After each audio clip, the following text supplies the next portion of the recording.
নবী মুহাম্মদুর রাসূলুল্লাহ সাল্লাল্লাহু আলাইহি ওয়াসাল্লাম 14 দফা কর্মসূচি দেওয়ার জন্য মেরাজে নিলেন। 14 দফা কর্মসূচি দিলেন, তার মধ্যে প্রধান কর্মসূচি হলো নামাজ। প্রধান কর্মসূচি কি? নামাজ। আল্লাহর নবী যখন এই জমিনে আসলেন, সর্বপ্রথম আল্লাহর নবী জমিনে সেজদা দিলেন। সেজদা দিয়ে কিয়ামত পর্যন্ত তার উম্মতকে একটা মেসেজ দিয়ে দিলেন। আবার নবী যখন অন্তিম শয্যায় শায়িত ছিলেন, নবীর জীবনের সর্বশেষ কথা ছিল আসসালাত আসসালাত আসসালাত ওয়া মা মালাকাত আইমানুকুম।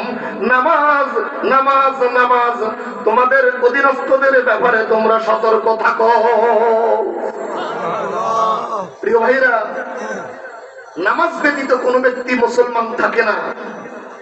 আজকের এই ওয়াজ মাহফিল থেকে আমরা ওয়াদা করে যাই আল্লাহর কাছে, আমরা হুঁশ থাকতে আল্লাহর ফরজ নামাজ ত্যাগ করব না। রাজি আছি?